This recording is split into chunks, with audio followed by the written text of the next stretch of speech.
Good morning, sir.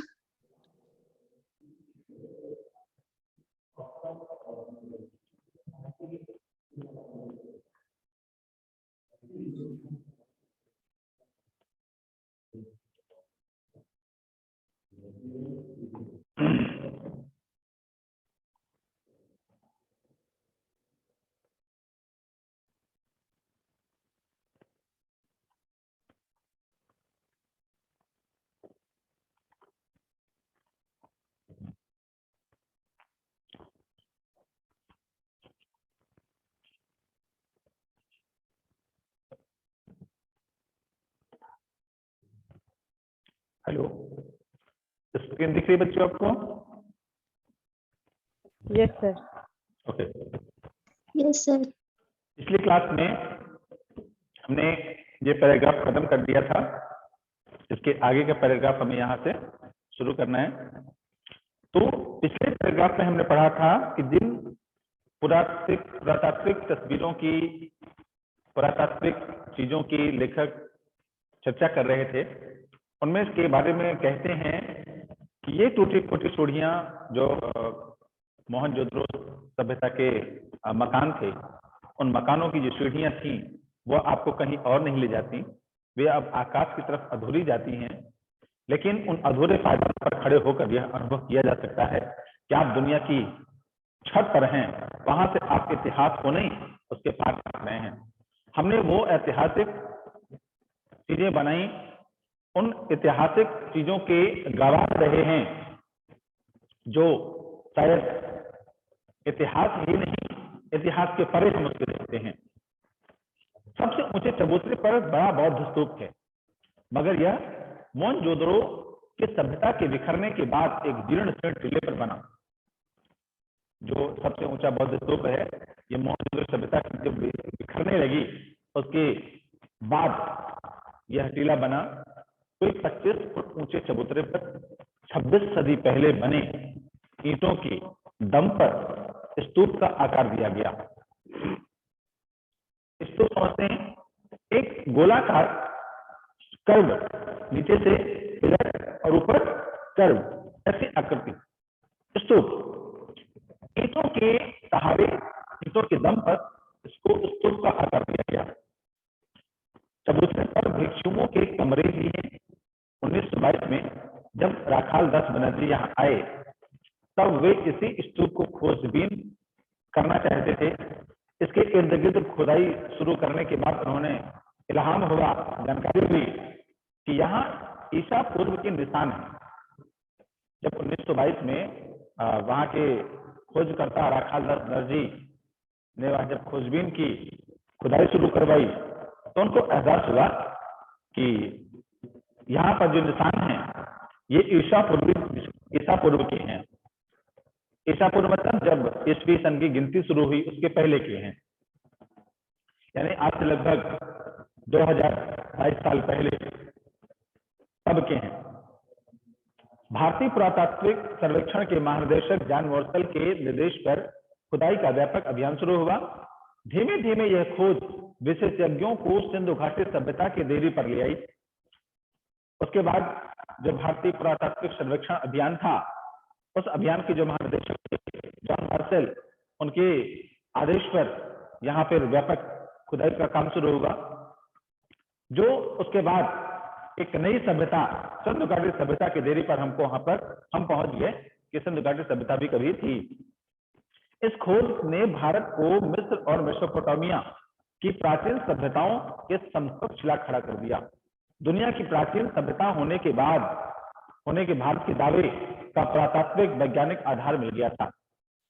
जो हम लोग कहा करते, भारत की पुरातात्विक टीमें कहा करती थी कि भारत की सभ्यता प्राचीनतम है, की सभ्यता प्राचीनतम है। अब उसको एक वैज्ञानिक आधार मिलेगा। पर्यटन मामले से एक सर्किल पकड़ने पार कर हम सबसे पहले इसे पहुंचे, जहां पर पुरातात्विक सर्वेक्षण की टीम रुकी हुई थी। उस पर्यटक बंगले में एक सर्पिल पगडंडी, सर्पिल पगडंडी मतलब जो आदमी चल चल के कच्चे रास्ते पर एक रास्ता बना देते हैं, उसको उस पगडंडी बोलते हैं। उस हिस्से पर पहुंचे। पहली ही झलक में हमें अपलक कर दिया। पहली बार उस स्तूप को हमने देखा, हम अपलक हो गए। अपलक मतलब बिना पलक झपकाए उसको देखते ही रह गए। इसी नागर भारत का सबसे प्राचीन लैंडस्केप कहा गया है, जिसे शैली में वस्तु बना था वो नागर शैली थी। इसी नागर भारत को, इसी नागर शैली को भारत का सबसे पुराना लैंडस्केप कहा गया था। यह शायद रोमांचक भी है।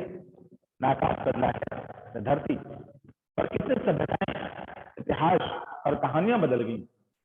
हमने जो शैलियां पढ़ी वो वर्तमान काल में पढ़ी, लेकिन ये नागर शैलियां तब भी थी, प्राचीन काल में, ऐतिहासिक काल में भी, और आज भी हैं। तो वही कहा लेखक ने कि सब कुछ बदला, आकाश बदला, धरती बदली, लेकिन कितने सभ्यताएं बदल गई, लेकिन ये चीजें नहीं बदली, वही की वही हैं।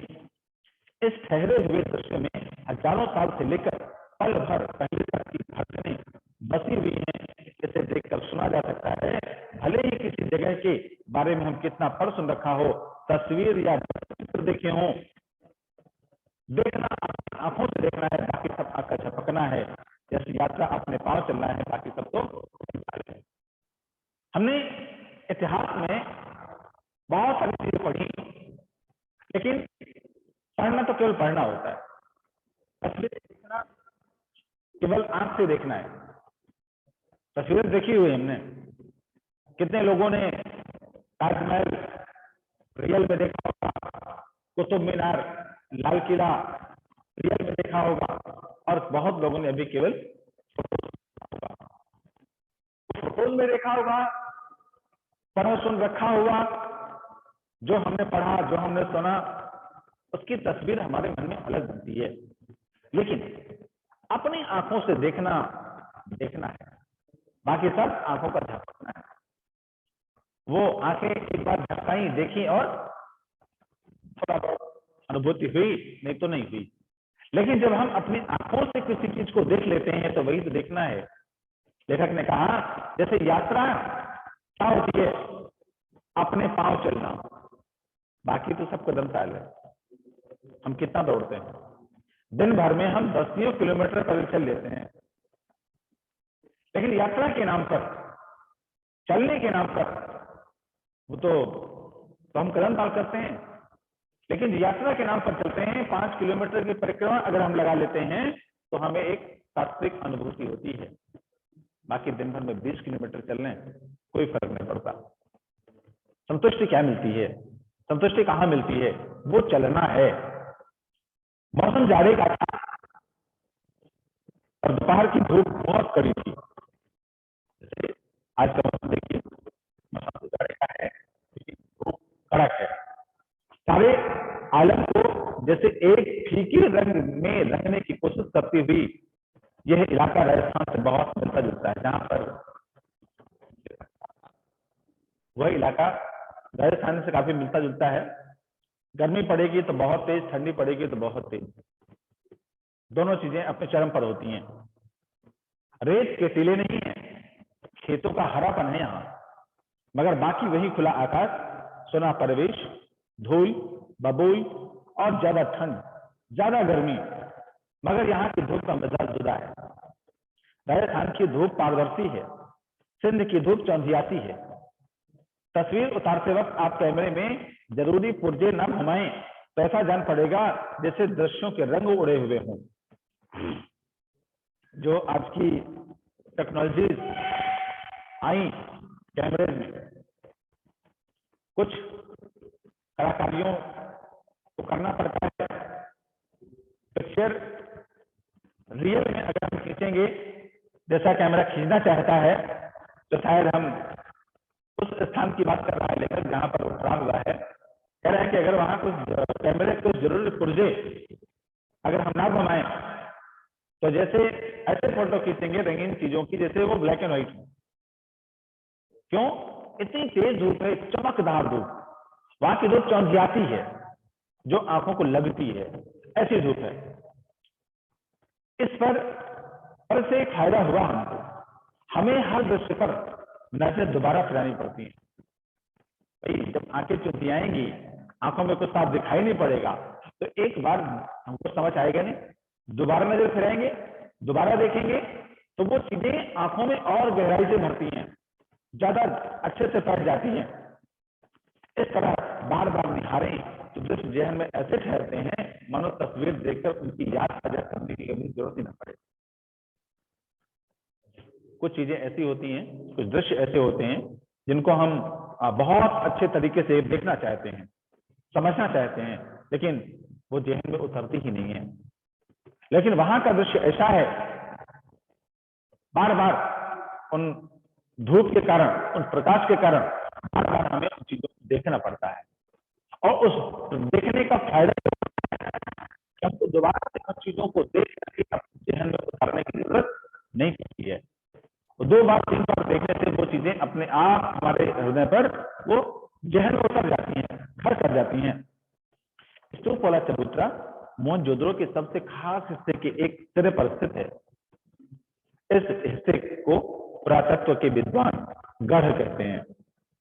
4 दीवारी के भीतर ऐतिहासिक शहरों के सत्ता केंद्र अवस्थित होते थे, चाहे वह राजसत्ता हो या धर्मसत्ता हो।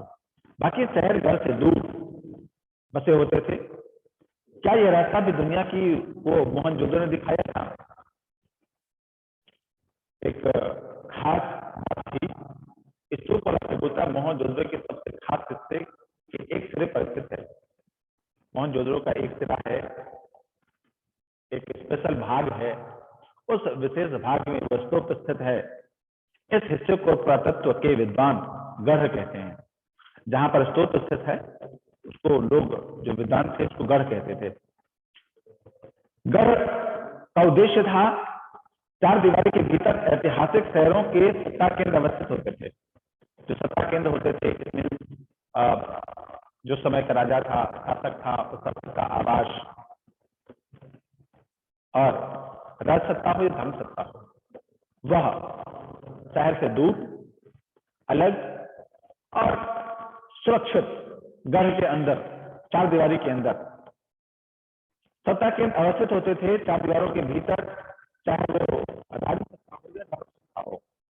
राजसत्ता मतलब शासन की सत्ता, और धर्म सत्ता मतलब जो धार्मिक अवस्थाएं थी वो। बाकी शहर गढ़ से दूर होता था, कुछ दूर बसे होते थे। क्या ये रास्ता दुनिया ने को मोहनजोदड़ो ने दिखाया? अगर मोहनजोदड़ो के समय से ये चीजें हैं तो आज भी चीजें हैं, आज भी ये चीजें हमको देखने को मिलती हैं। क्या ये जो क्रिया है या बसाहट का तरीका है, ये बसाहट का तरीका आज हमारे पास जो मोहनजोदड़ो से है, मोहनजोदड़ो ने दिखाया था या वो कहीं से। ये मोहनजोदड़ो में बौद्ध स्तूप, नीचे ईंटों की आकृति, ऊपर ये गोलाकार आकृति, इसको स्तूप बोलते थे। ठीक है, अभी सभी अहम और अब दुनिया भर में प्रसिद्ध इमारतों के खंडहर चबूतरे के पीछे यानी पश्चिम में। इनमें प्रशासनिक इमारतें हैं, सभा भवन है, ज्ञानशाला है और कोठार है। वह अनुष्ठानिक महाकुंड भी है, जो सिंध घाटी सभ्यता के अद्वितीय वस्तु कौशल को स्थापित करने के लिए अकेला ही काफी माना जाता है। जो अभी हमने पिछली पंक्ति में पढ़ा, राजसत्ता या धर्म सत्ता। राजसत्ता शासन से संबंधित और धर्म सत्ता विद्वता या पांडित्य से संबंधित। वही बात यहाँ पर कही। सभी अहम और अब दुनिया भर में प्रसिद्ध इमारतों के खंडहर चबूतरे के पीछे यानी पश्चिम में होते थे। वहां पर प्रशासनिक इमारतें होती थी, जहां पर प्रशासनिक अमला बैठता था, राजा, मंत्री, है ना, गुलाब, जो भी काम करने वाले लोग रहते थे वो सब लोग वहां बैठते थे। राजा का सभा भवन भी वहां हुआ करता था, ज्ञानशाला, बड़े बड़े कमरे हुआ करते थे। और अनुष्ठानिक महाकुंड, कोई यज्ञ करना हो, कोई अनुष्ठान करना हो, कोई पूजा करनी हो, एक बड़ा सा महाकुंड भी था, जो सिंधु घाटी सभ्यता के अद्वितीय वास्तु कौशल को स्थापित करने के लिए अकेला ही काफी माना जाता है। इतना अद्वितीय कौशल का उसमें प्रयोग किया गया था। अद्वितीय कौशल क्यों कहा मैंने? क्योंकि उस महाकुंड को बनाने में जो कलाकृतियां प्रयोग की गई थी वो सर्वोत्कृष्ट थी। असल में यहाँ एक निर्माण है जो अपने मूल रूप से बहुत, उसका जो बिखराव हुआ वो कमतर हुआ, जिसका विखंडन हुआ वो सबसे कम हुआ। जो मूल रूप में था उस मूल रूप से वो परिवर्तित नहीं हुआ, वो बदला नहीं, उसमें जो परिवर्तन की क्षमता थी उसमें वो थी ही नहीं। किसी के अंदर क्षमता नहीं थी कि उसको कुछ तोड़ सके, इतनी अपने श्रम उत्कर्ष में एकदम मजबूती पर था। बाकी बातें इससे जुड़ी थी कल्पना और चीजों को जोड़ से उसके उपयोग का अंदाजा लगाया जाता है। अगर हम बात करें तो जो बाकी इमारतें थी उस महाकुंड के अलावा वो इतनी उजड़ी और टूटी फूटी थी कि उन जो बरामद चीजें मिली थी उनको जोड़ करके उनको उपयोग का केवल अंदाजा लगाया जा सकता था कि आखिर ये चीजें किस काम में प्रयुक्त होती थी। नगर नियोजन की मोहनजोदड़ो अनूठी मिसाल है। मैंने जब पाठ शुरू किया था तो भी मैंने बताया था कि जो नगर नियोजन, नगर की संकल्पना थी, वो नगर की संकल्पना में मोहनजोदड़ो अद्वितीय था, अनूठा था। उससे बढ़कर शायद कोई ऐसी नगर नियोजन की शैली नहीं होगी जो हमने देखी है। इस कथन का मतलब आप बड़े चबूतरे से नीचे की तरफ देखते हुए शहर सकते हैं। इमारतें भले खंडहरों बदल चुकी हों, मगर शहर की सड़कों और गलियों के विस्तार को स्पष्ट करने के लिए खंडहर ही काफी है। आज हम देखते हैं उल्टा, मकान बने, गलियां खंडहर हो गई हैं। उसमें क्या था? मकान खंडहर हो गए, गलियां, तालाब, नालियां वो स्थापित हैं आज भी। और कब की है ये? 2500 साल पहले की, 5000 साल पहले की। कब के सब आज विद्यमान है, कब की नालियों के खंडहर आज विद्यमान है। अब हमारे यहाँ आज काम ऐसा होता है कि 5 साल पहले प्रधान जी बना के गए नाली गांव की, और वो अगले कार्यकाल तक 7 साल नहीं चलती हैं। 5000 साल पर बहुत बड़ी लंबी बात होगी। यहाँ की कमोबेश सारी सड़कें सीधी हैं या फिर या आड़ी या आकार की। आज वास्तुकार इसे ग्रिड प्लान कहते हैं, ग्रिड शैली। आज के सेक्टर मार्का कॉलोनियों में हमें आराम सीधा नियोजन बहुत मिलता है, लेकिन वह रहन सहन को नीरस बनाता है। शहरों में नियोजन के नाम पर हमें अराजकता हाथ लगती है। ब्राजीलिया या चंडीगढ़ और इस्लामाबाद ग्रिड शैली के शहर हैं जो आधुनिक नगर नियोजन के प्रतिमान ठहराए जाते हैं, लेकिन उनकी बसाहट शहर के खुद विकसने को कितना अवकाश छोड़ती है, इस पर बहुत शंका प्रकट की जाती है। जो शहरों का नियोजन होता है, शहरों को विकसित करने का जो एक प्लान होता है इंजीनियर्स के पास, उनको हम जब शहरों को विकास करने के लिए छोड़ते हैं, उन अपनी कॉलोनियों को विकसने के बाद, तो फिर बहुत जगहें काम हो जाती हैं कि शहर भी अपना विकास कर सके। शहर को विकसित करने के लिए हम रास्ता छोड़ते ही नहीं है, क्योंकि हमने प्लान किया होता है, हमने कुछ सोचा नहीं हुआ होता है। ब्राजीलिया, चंडीगढ़, इस्लामाबाद, बहुत सारे भारत में शहर ऐसे हैं जिनको हम कहते हैं शैली है। इन शैली को फॉलो करते हुए बनाए गए हैं या इनका विकास किया गया है, लेकिन उनकी बसाहट खुद शहर को विकसने के सारे रास्ते बंद कर देती है, उनको वापस नहीं छोड़ती। अपना विकास कर दिया, विकसित तो हो या ना हो उससे मतलब हमको नहीं है। लोग वो है या नहीं है। मोहनजोदड़ो की साक्षर सभ्यता एक सुसंस्कृत समाज की स्थापना थी, लेकिन उसमें नगर नियोजन और वास्तुकला की आखिर किसने भूमिका थी? हम मानते हैं वहां के लोग साक्षर थे, सभ्य थे, सुसंस्कृत थे, सब कुछ था, लेकिन उसमें नगर नियोजन और वास्तुकला की आखिर किसकी भूमिका थी? अगर संस्कृत थे, सुसभ्य थे, समझदार थे, पढ़े लिखे थे, तो के लोग क्या वास्तुकला में पारंगत थे? क्या नगर नियोजन में पारंगत थे? अगर थे तो कब और कैसे और कितने? उनकी हम एक कल्पना कैसे करें? स्तूप वाले चबूतरों के पीछे गढ़ और ठीक सामने उच्च वर्ग की बस्ती है। उसके पीछे 5 किलोमीटर दूर सिंधु नदी बहती है। पूरब की इस बस्ती से दक्षिण की तरफ नजर दबाते हुए पूरा पीछे घूम जाएं तो आपको मोहनजोदड़ो के खंडहर हंसते हुए दिखाई देंगे। दक्षिण में जो टूटे फूटे घरों के जमघट हैं वह कामगारों की बस्ती है, कहा जा सकता है इतर वर्ग की है। संपन्न समाज में संपन्न समाज वर्ग भी होंगे, लेकिन क्या निम्न वर्ग यहाँ नहीं था? कहते हैं निम्न वर्ग के घर इतनी मजबूत सामग्री के नहीं रहे होंगे कि 5000 साल तक टिक सकें। उनकी बस्तियों और दूर रही होंगी। यह भी है कि 100 साल में अब तक इस इलाके के 1/3 हिस्से खुदाई नहीं होनी पाई, अब वह बंद हो चुकी है। हम कह सकते हैं कि जो स्तूप वाले चबूतरे थे उसके घर के पीछे और सामने उच्च की बस्ती थी और पीछे 5 किलोमीटर सिंधु के पास में शायद गरीबों की बस्ती थी। कह सकते हैं ठीक है उनके घर थोड़ा कमजोर बने संपन्नों की अपेक्षा, लेकिन इतने भी कमजोर नहीं कि वो अभी तक नहीं चल सके। खंडहर हैं, कमजोर नहीं थे, तभी हम उनको खंडहर के रूप में देख रहे हैं। वहां खोज क्यों नहीं हो पाई कि कामगार नहीं करे, 1/3 हिस्से खुदाई हो पाई, बाकी नहीं हो पाई, बंद हो चुकी है। आगे आने वाले समय में होगी कि नहीं होगी?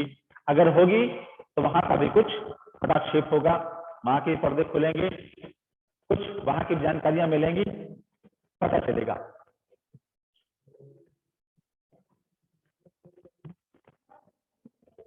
हम पहले स्तूप के टीले से महाकुंड के विहार की दिशा में उतरे। जो महाकुंड था, पहला टीला था, उस पहले टीले से महाकुंड के विस्तार विहार की दिशा में उतरे। दाईं तरफ एक लंबी गली दिखती है, इसके आगे महाकुंड है।